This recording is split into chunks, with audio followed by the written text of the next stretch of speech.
Welcome to Treasure Mountain, the podcast that inspires and guides us to find the treasure within human experience.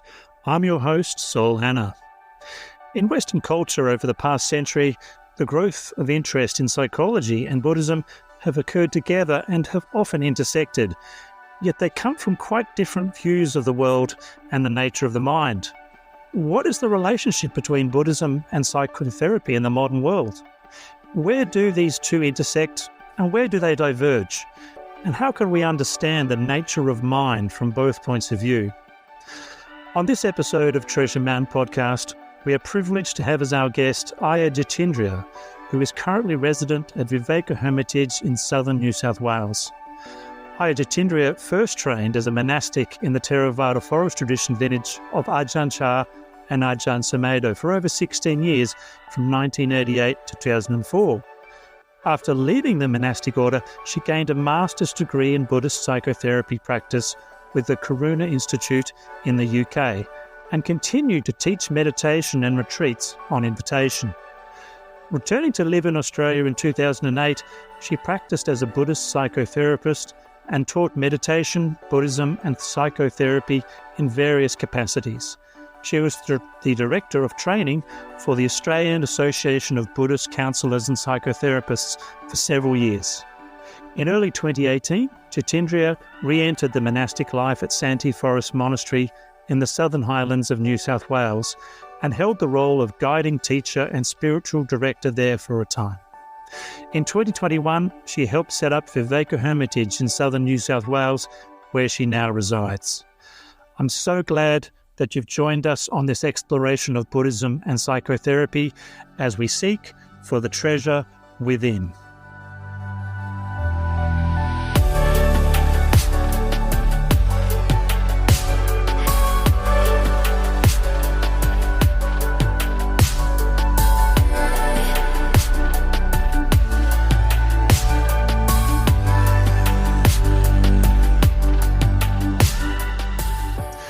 Welcome to Treasure Mountain. How are you today, Ayya? Hi, Sol. I'm very good, thank you. Well, I'm really appreciative that someone with your experience has come to join us on the podcast to deal with this very interesting, yet somewhat tricky topic to deal with about Buddhism and psychotherapy. And I'd like to start with, I guess, your own personal journey. It seems that most of your adult life you've either been a Buddhist nun or a psychotherapist. Could you tell us a little bit about what inspired you to become a Buddhist nun, then a psychotherapist, and now back again? Yes. Gosh, I think the very short answer of what inspired me to become a nun, although it might not sound inspiring, that it's suffering, the experience of suffering, the experience of dukkha. And the search for understanding. That's really the inspiration.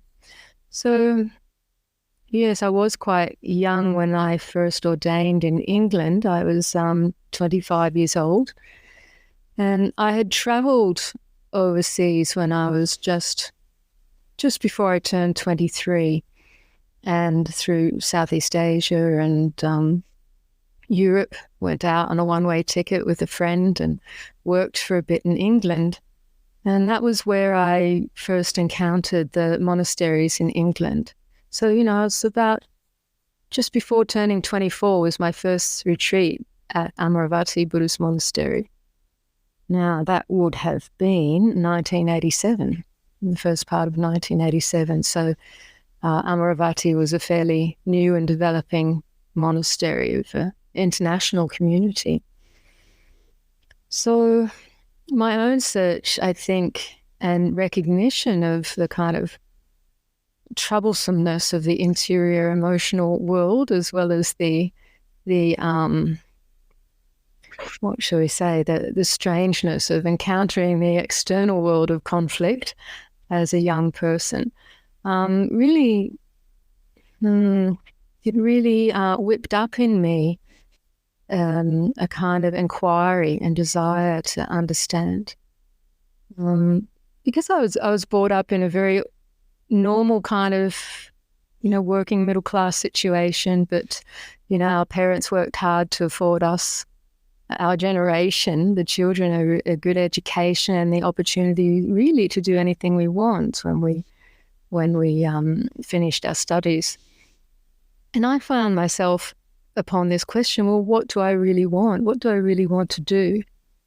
And the thing that truly interested me was really the interior, well, I could call it the interior life, but really understanding this mind, understanding the world. And that inquiry was quickened through, I trained as an artist. I was naturally proficient in art from a very young age. And it was art and crafts that drew my interest more than academic studies. And as a youngster leaving school, I wasn't really aware of the art world that I could enter into.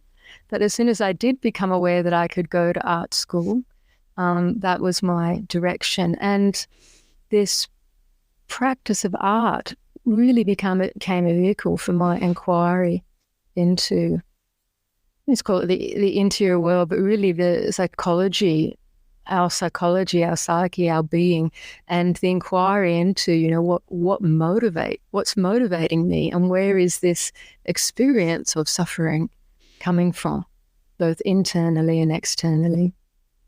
So I wasn't aware of Buddhism at that young age. I'd done some reading, and my existential inquiries were becoming more spiritual. So I'm sure I read some spiritual books, but I felt like I didn't encounter Buddhism in its fullest sense until I went to England and decided that meditation was going to be the vehicle for deeper inquiry. And then through happenstance, through serendipity, I found a Buddhist vihara near where I was working at the time. And I practiced there for a couple of months under Venerable Rewata Dharma, a well-known Burmese monk. And when I was returning to London, he suggested I go to Amaravati Monastery to continue my inquiries. And so the rest is kind of history. Yeah. But you've also been a psychotherapist, and in a sense, psychotherapy does try to understand our inner world and our mind. So you've been on that side of the fence as well. How do you feel like, on a subjective basis, in terms of your own personal search, how has that helped you, or has it been different? What are your own impressions in terms of the intersections and contrasts between the Buddhist path and psychotherapy or psychology?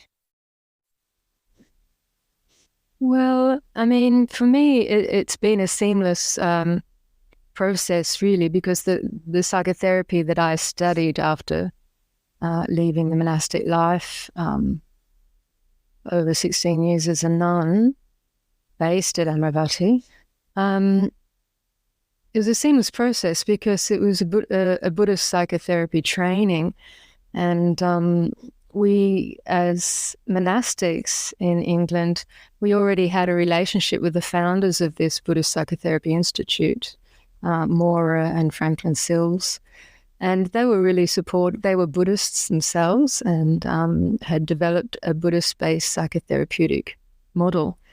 And it was around, trying to think, probably would have been in the early to mid-90s. And they were supporting our communities both in, just as lay people supporting community, but also as skilled therapists, helping parts of our community with our own ways of communicating within community. Because it does require some skills that we need to learn at times to navigate, the landscape of community. So we'd already been doing some work with the Karuna Institute as a group. So as a group of nuns, when I did decide to leave, obviously I had to find a means to support myself, coming back into lay life. And the obvious thing for me was to train as a Buddhist psychotherapist. There were training opportunities with Karuna Institute.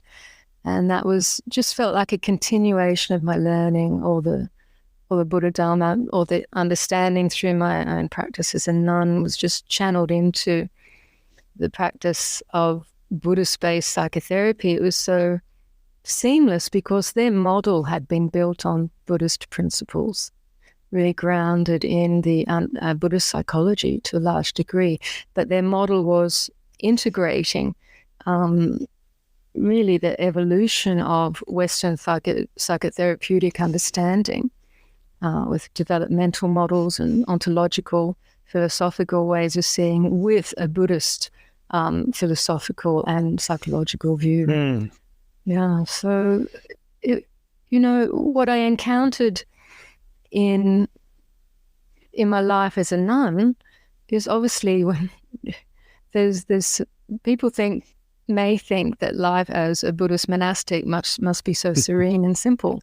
And I know, Sol, you don't think that because you've been on the inside and close to a Sangha and Perth. But many people idealize what it's like. But actually, living as part of community is an incredibly interesting and powerful process. It's not all easy sailing.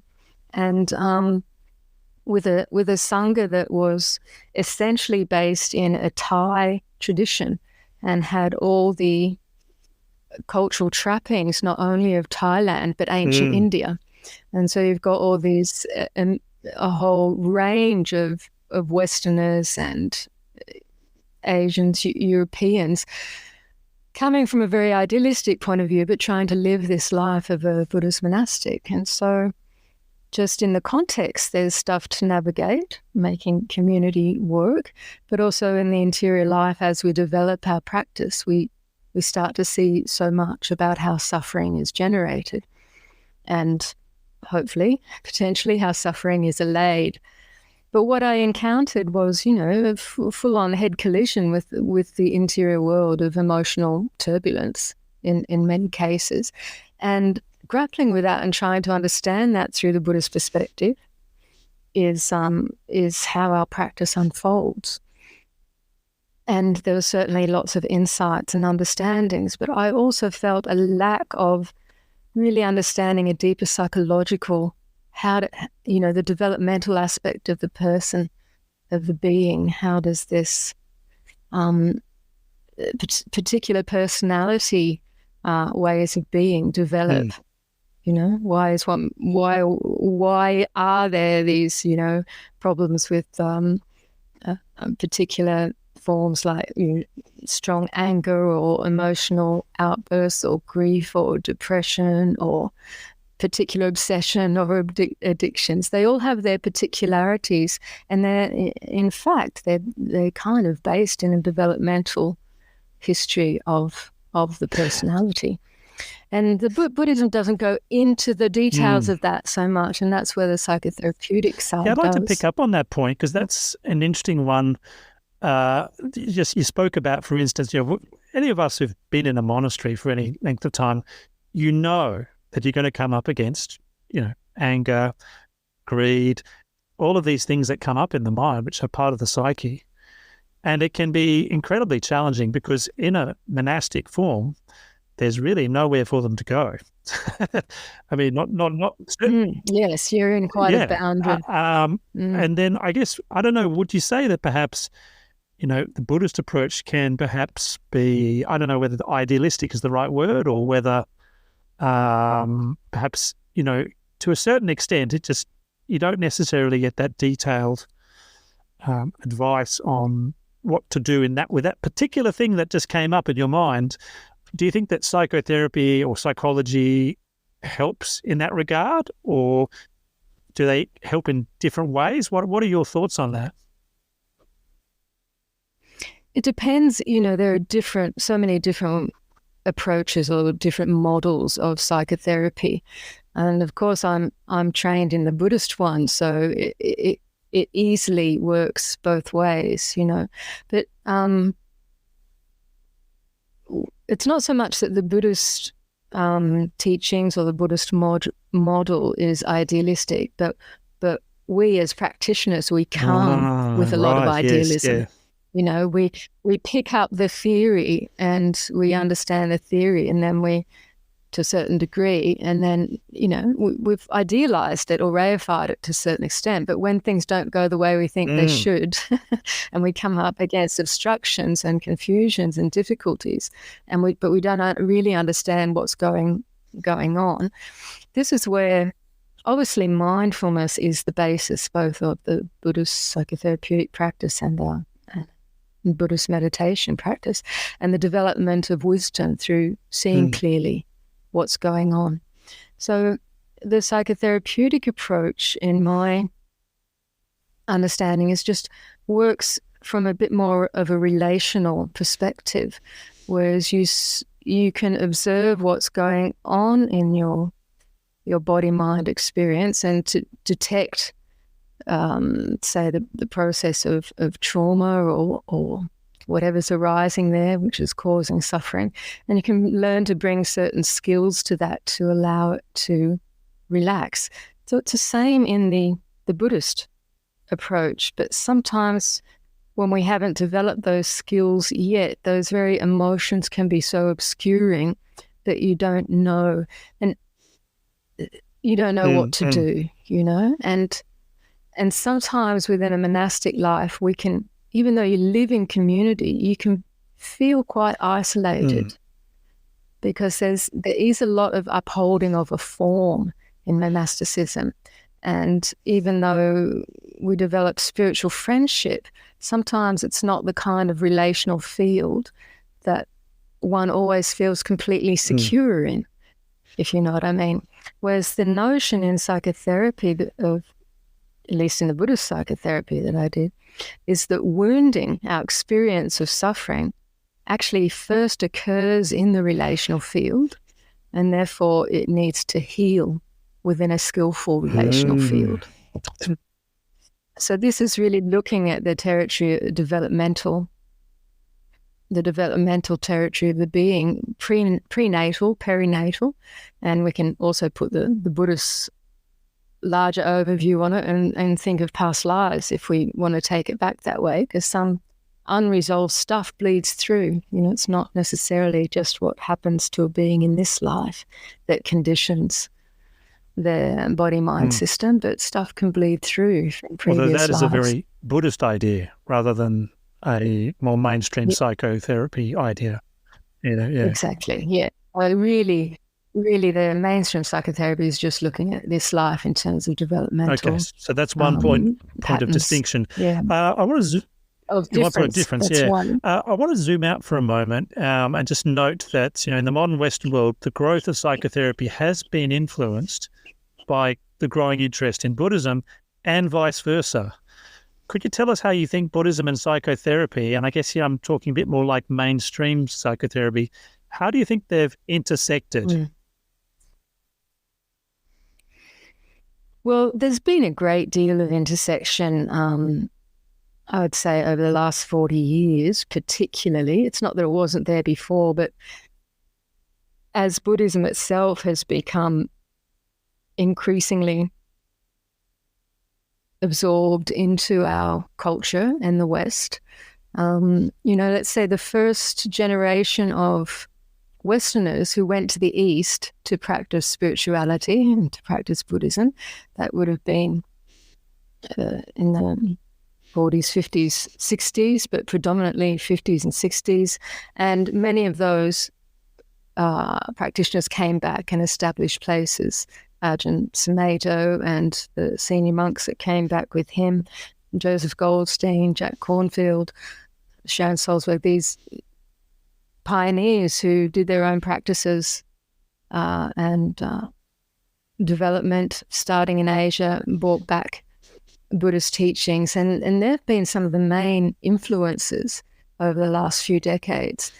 And many others who have done their own journeying into Buddhism and non-dual spiritual teachings have come back to the West and become psychotherapists or psychologists or neuropsychologists, and bringing their own understanding into that field. And so more, you know, there's such such an easy overlap, because Buddhist psychology is looking at how the mind works, and particularly looking at how suffering is generated. And we can say the same for the attempts of psychology and psychotherapy. It's concerned primarily with the experience of suffering on the personal level, and the attempt to engage in a way that we can gain enough insight or relief or understanding to allow that suffering to ease out. So both models and paradigms are concerned with personal suffering and finding a way to relieve it. The difference, I think, in psychology initially in the early stages was that they saw like a normal level of functioning in society. There would still be some degree of suffering, of course, that we all go through, but, coming out of extreme neurotic or psychotic suffering to something, a normal level of perception, to be able to navigate the normal vicissitudes of life. Whereas a Buddhist approach is looking at the same but going that much further.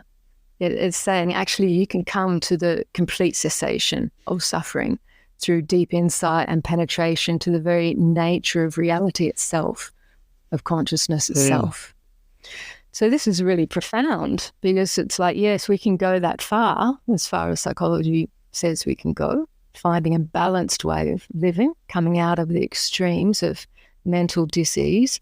And then Buddhism says that we can go further, that true health is a state completely free of suffering, freed through wisdom and understanding of the nature of reality, the nature of the mind, and complete understanding of how suffering is generated from within, and how it is allayed or no longer generated. No, thank you for that, because that's a really clear answer to that question as well. Like, that's both what they've got in common, like the concern about the search about overcoming suffering, but also the distinction. And I guess in one sense you're saying, psychology wants to take us to this, normal level, whereas Buddhism says, well, you can go a whole lot further. You can go to the cessation of suffering. And Buddhism says, the true normal actually is more that full understanding. That's and it's interesting that one translation of the Dharma, one old translation, is the norm. Yeah, right. Yeah. To penetrate to the Dharma, to understand the Dharma, to understand the norm. Okay. Yeah. Okay. Well, I want to take just another slightly different angle and ask, how does Buddhism influence your understanding of the mind compared to, say, for instance, the view of psychology's view of the mind? How are those things different? Well, as I said, there are many different models, psychological models or psychotherapeutic models. So different models will take as different starting points, different paradigms for how they see the mind, how they see the cause of dis-ease and how they might go about to relieve it.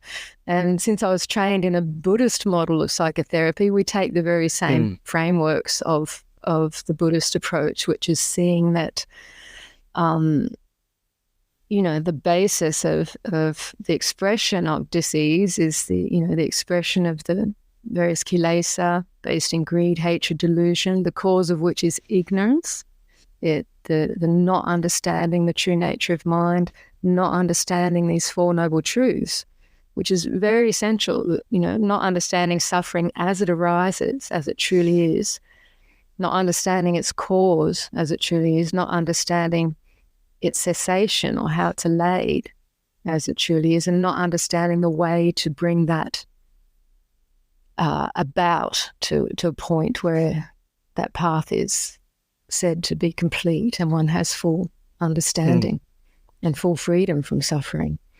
So the Buddhist psychotherapeutic model that I was engaged in, I don't do it anymore since reordaining, but it takes that same viewpoint. It is possible to come fully out of suffering, and that's through realizing the true nature of mind. And so we might call that Buddha nature or true nature or the deathless, penetrating to the deathless element. But basically there's this or the ground of being, to use the Mahayana term.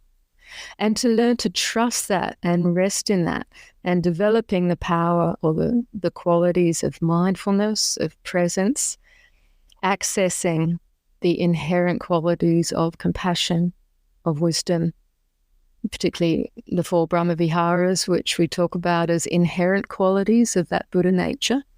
Although we can cultivate kindness, compassion, sympathetic joy, and equanimity, ultimately we recognize that they're expressions of the heart when it's resting in its own nature. Anyway, they're natural expressions. They're inherent qualities of a liberated heart.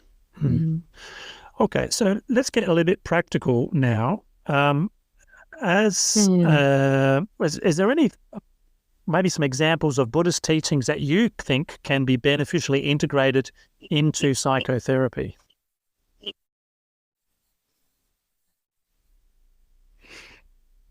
Well, yeah, as I said, I guess because I did that psychotherapeutic model, so much can be integrated.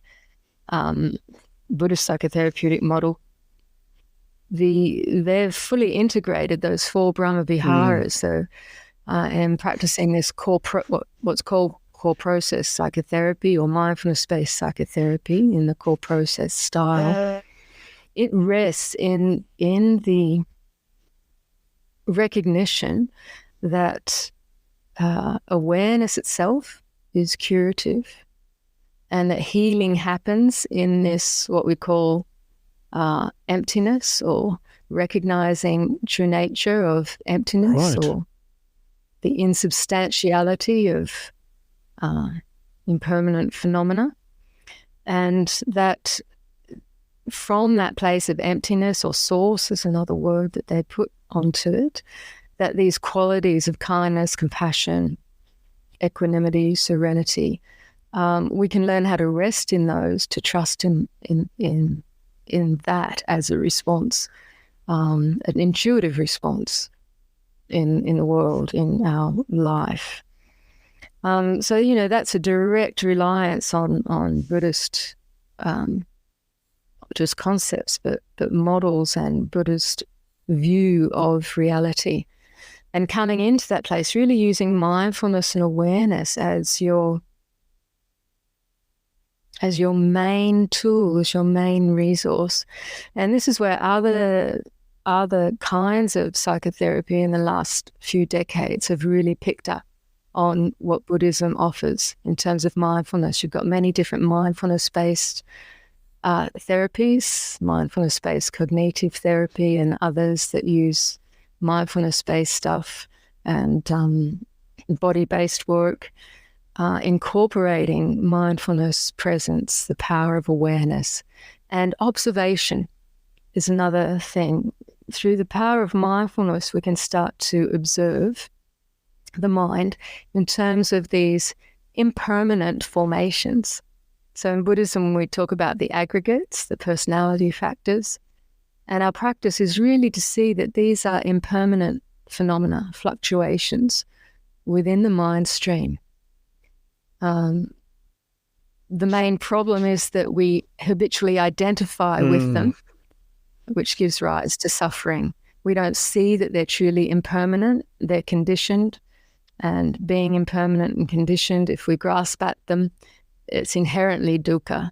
They're not really who and what we are. They're insubstantial, and they're conditioned formations. So not only the Buddhist psychotherapeutic model, but other psychotherapeutic approaches have also picked up on this.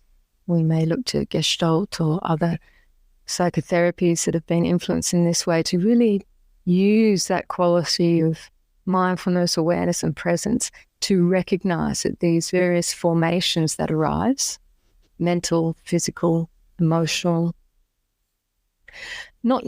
we're not denying them, we're not trying to get rid of them, but we want to observe them in awareness and particularly recognize that they are impermanent and they're changing.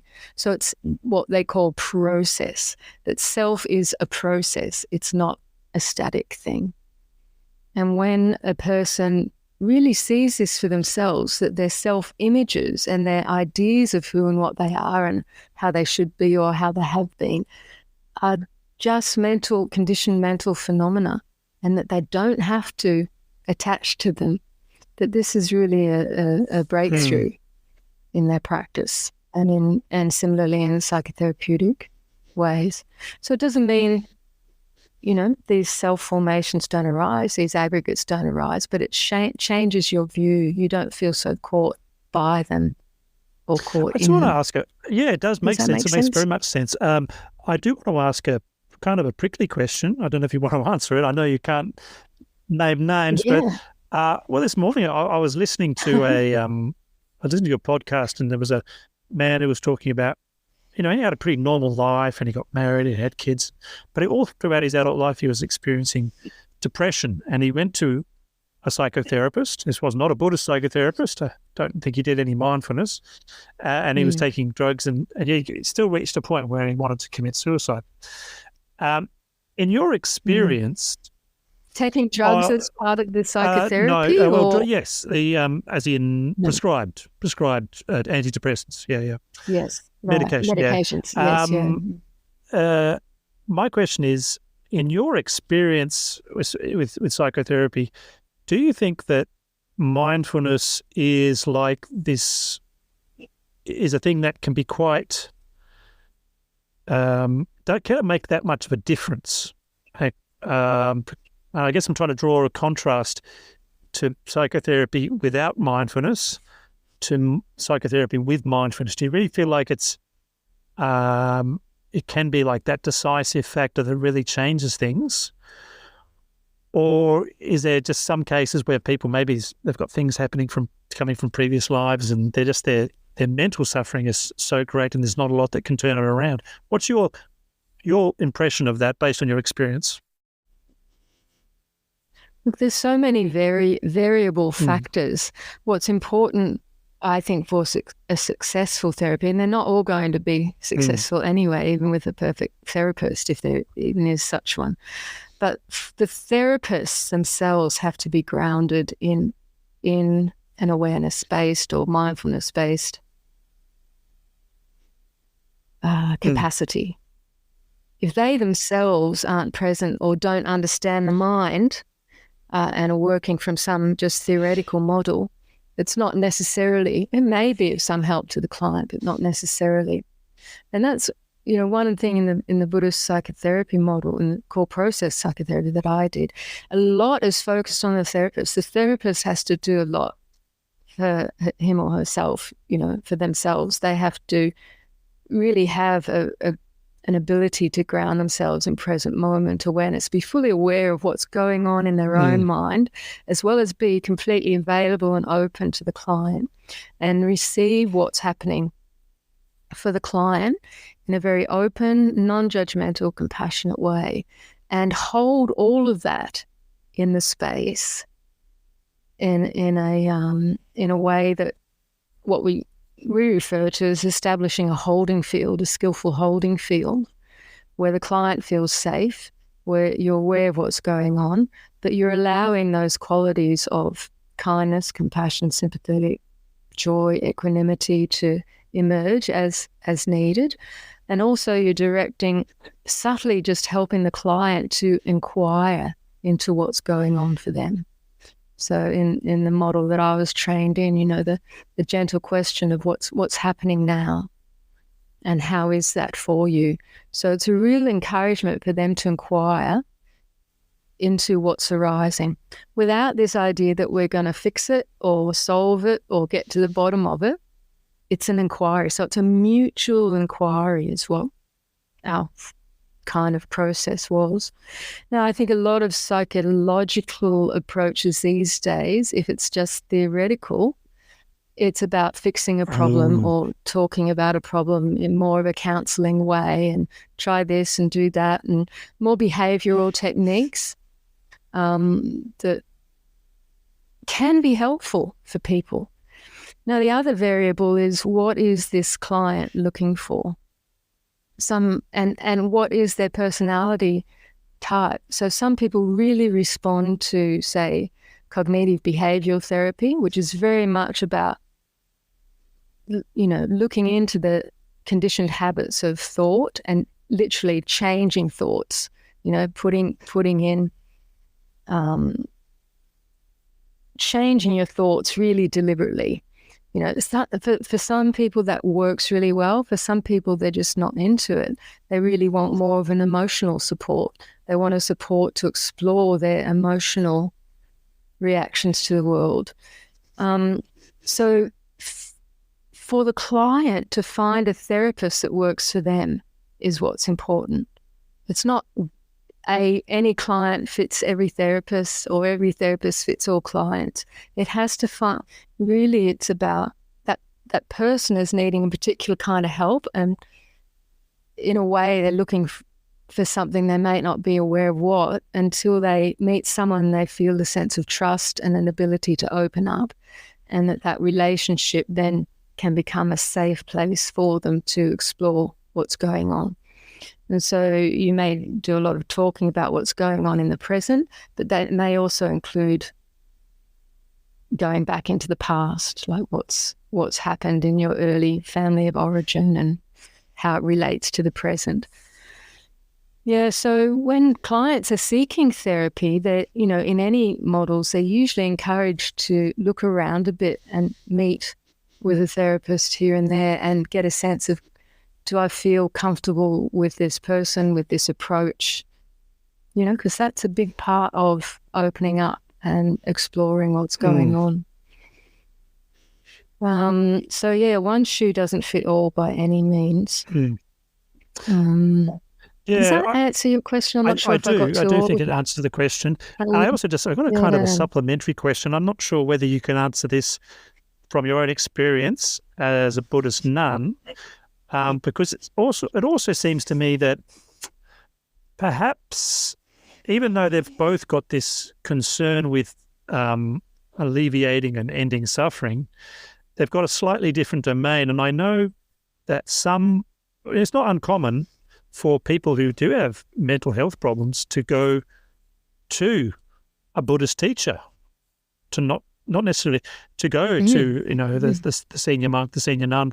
And that, what's your feeling about that? Because I know some senior monks that are feeling like, well, we're not really equipped to deal with particularly serious psychological illnesses. Absolutely. And I don't know whether then we could say that's a point of departure, or they've got slightly different or somewhat different concerns. What's your experience, in terms of people with mental ill health illnesses coming to monastics for help? And is there perhaps a limitation on what traditional Buddhism can offer? Well, what are your thoughts on that matter? Well, it depends very much on that particular teacher and their own insights, their own capacity to respond to who's presenting. Obviously, someone who has serious, really debilitating mental health issues, then they need a much larger field of support. They'll need a psychologist, a psychiatrist, maybe some medication and regular psychotherapeutic support. But they could still, they might still gain a lot of insight from what that Buddhist teacher might be able to offer, depending on their questions, depending on their inquiry, depending on their level of insight already. But sometimes, just feeling the compassion of the other, whether it be a Buddhist teacher or a psychotherapist, just feeling the kindness and compassion of someone can, without judgment, can actually bring a sense of feeling a little bit of ease for that person who's in distress, and then an ability to just relax more and then look more clearly into their own mind and heart. So whatever advice they might get from the teacher or support from the psychotherapist can help. It's a dance, whether it's from a Buddhist teacher or within a psychotherapy. You really don't know which way it's going. I mean, you don't necessarily know what's going to help this client. It's a dance. It's a step-by-step movement that you take, and you don't know what that next step may be, but you have to be fully with what's happening now. And that's exactly how the meditative process happens. Yeah. If we have ideas about where this should go and what I should be getting, we're just creating a field of dust and dukkha. We have to learn how to be fully present and observe what's happening by itself, and observe the particular causes and effects, and start to develop skill which allows, the suffering to open out and wisdom to deepen. It's exact same process in a psychotherapeutic relationship, if it's grounded in that kind of wisdom. Because if you're proceeding just with ideas, reality isn't going to come along and agree with that. Reality is going to show you something different, and if you've got your own ideas, this person feels is not going to be met. If they're not being met, they don't feel like they're being seen or heard or understood. There's no real resolution. So when we learn to meet the other, or meet the manifestation of suffering as it arises within us, or not just suffering, any phenomenal experience, we learn to meet that with presence, with compassion, with kindness. It teaches us. Yeah. It teaches us and its it own sounds nature. To me like, it unfolds. And it sounds also like this is not an either-or situation. It could very well be that a person who's suffering from mental illness could benefit from doing both, as what you're saying as well. Absolutely. Absolutely. And in some cases, depending on the person and their particular experience, meditation is not necessarily a good thing, because people can get caught up in a lot of rumination, just remembering, or re-traumatized through just getting stuck in traumatic memory. So can I pick you up on that? Can I pick you up on that? Because that was where I was really heading with my next question, actually, which was, you've explained how the practice of mindfulness has really seeped pretty heavily into the realm of psychotherapy, and there's various forms of mindfulness-based therapies that are available now. And you yourself have emphasized this a lot yourself, and of course it's the seventh factor of the Eightfold Path. One of the things that's come up recently in some of the interviews I've done is that, it's great, mindfulness, it's great, but what about all these other factors? So from a Buddhist perspective, apart from mindfulness is great, yep, do mindfulness, but are there other aspects of the path that could really support someone? And particularly, for some people with mental illness, maybe meditation is not a good starting point. And I think this is not well understood. I think at the moment, a lot of people in Western society are saying, oh yeah, meditation is going to fix everything. And in some cases, particularly people who have psychotic disorders, or maybe just like you say, excessive thinking, just like this obsessive thinking, maybe meditation isn't the best place to start. What are your thoughts on that? Are there other things apart from mindfulness that could really benefit people who have, mental illness? Well, there's a lot of good things in what you question there, and just to make a difference between mindfulness and meditation, because I think mindfulness is good always, because mindfulness is not just about sitting down and watching your breath. That's, what I would class more a meditation practice. But mindfulness is something we can engage in everyday life. So it's just bringing attention to what you're actually doing, what you're engaged with. And rather than so we're actually working against the habit of being absorbed in thinking of the future or thinking of the past and just acting automatically, to just bringing attention to what we're doing. So anyone can benefit from that, I think, if they want to. That's the key. They need to be interested enough to want to pick that up, which, just a little aside, just bringing mindfulness into all the mental health facilities and trying to teach people is not the answer, because many of them aren't interested. They don't want to hear about it because they're not being introduced in the right way. It's not grabbing their interest. They're just seeing it as a psychologist trying to give them some intervention, and it's not really being necessarily taught in an in-depth way. But those who are interested Can I just interrupt briefly, because I just want to pick up on that, because I work in the field of education, and I saw a recent study was released, and it said very much what you just said, which is that there's a lot of people in different schools introducing mindfulness into schools or meditation into schools, and their finding was that it's not working, and it's not working because where there is no buy-in, where the student is not interested, perhaps I've seen these cookie-cutter solutions, this kind of template. The teachers don't meditate, and yet they're told to teach meditation. Teach it. And it doesn't work. Yeah. That's where it won't work. There's no understanding. There's no understanding. Understanding and compassion, actually. Wisdom and compassion. Right view. It really has to... the Buddha taught very intuitively, specifically for who was in front of him, and he had a different way of saying something to each different person or group, because that was what they needed to hear at that time to catch their interest, to break through the obstacle or whatever it was.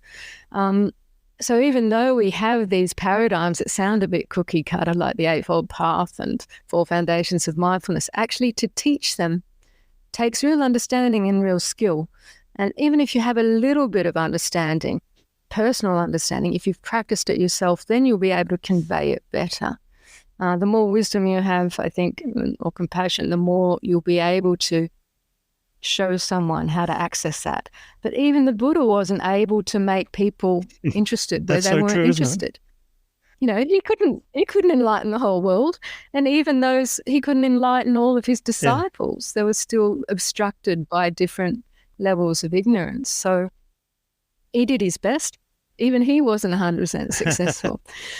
But that's the problem, when things become, these, you use the term cookie cutter solution.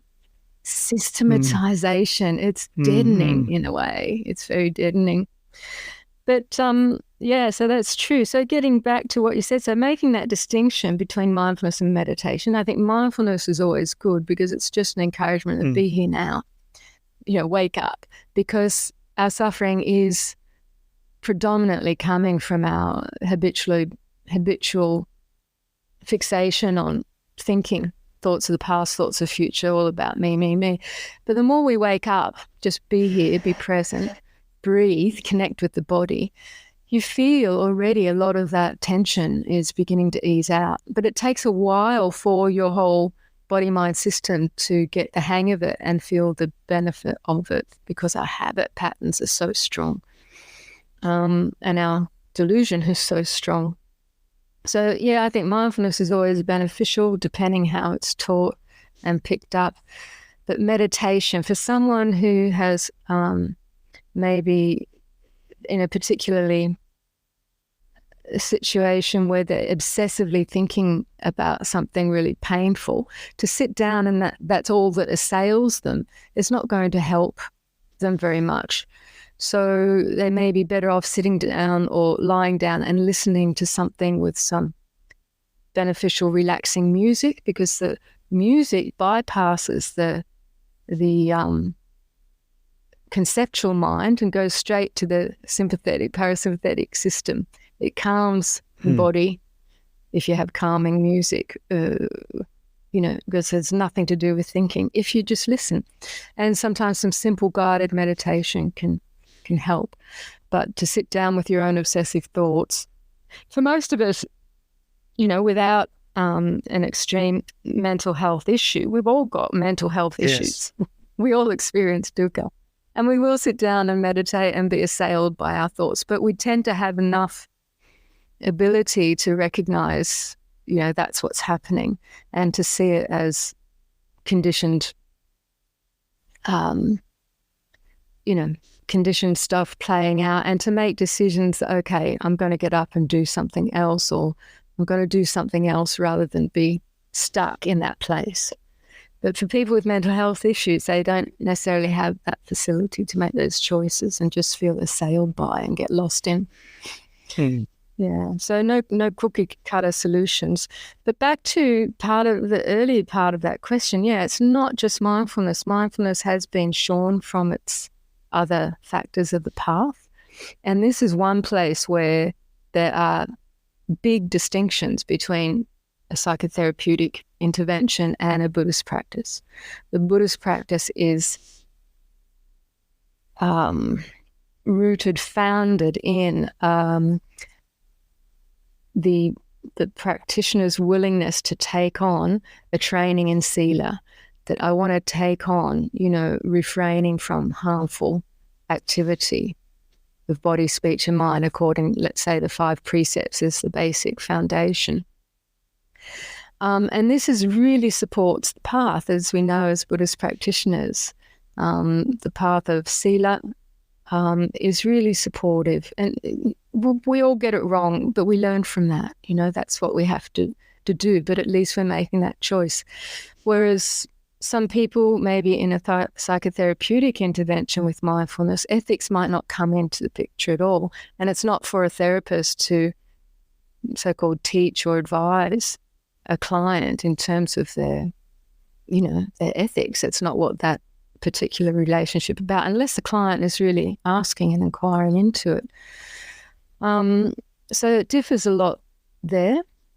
And I would say that would be the main difference. And in Buddhism, certainly all these 8 factors of the Eightfold Path, they're all connected. They all work together very clearly. And developing right view in terms of starting to understand the mind in relation to the Four Noble Truths, trying to generate wholesome intentions and actions, body, speech, and mind, and to develop some kind of meditation practice is the whole of the path, and it develops in its own time. Whereas just taking mindfulness, it can have some benefits, but without those other factors, one hopes that, and I've certainly seen cases where clients get more interested in it, and just their increased capacity of mindfulness and awareness brings a natural wisdom, which, bleeds into all of their life. Okay. Well, that's a fantastic answer. I've got one more question. I'm going to put you on the spot here, the hard question. Buddhism or psychotherapy, which one do you think works better? Oh, well, I think given everything I've said, gosh, I can't say one works better. I think they, and when I'm talking psychotherapy, I'm talking Buddhist psychotherapy. So I can't really make that distinction. If it's informed with Buddhist models, I think, from my perspective, that Buddhist psychotherapeutic model is really quite a profound and holistic paradigm to work with. It's still very variable, as it is for a monastic. We can say, or a Buddhist practitioner, we can say the Buddhist model, the Buddhist Dharma is holistic and complete. But in terms of finding a teacher, or finding a Sangha to practice with, or finding a source of learning where you can continue to learn about Buddha Dharma, it's similar for the client, finding a therapist that they really resonate with, a skilled therapist, and engaging in therapy. And if it's working, then that's great. If it's helping, it's great. For us, as you know, the practice of Buddha Dharma is not a quick fix either. And, much of our learning actually coming into a deeper wisdom is recognizing that. Where we start out enlightenment or bust, we give it everything. And we usually end up smashing against a brick wall, metaphorically, and like, oh, right. So it's not as easy as it sounds, And so you have to trust the process, but keep deepening the inquiry. And, I'm not sure. I've always stayed interested in Buddhism. I'm not sure if there's probably many people who've gotten into Buddhist practice, but then fallen away altogether and have lost interest. I don't know, but I trust as spiritual beings having a human experience, that people will come into their own spiritual journey in different ways. And if it's not Buddhism that works for them, they'll find another way. Very well stated. Yeah.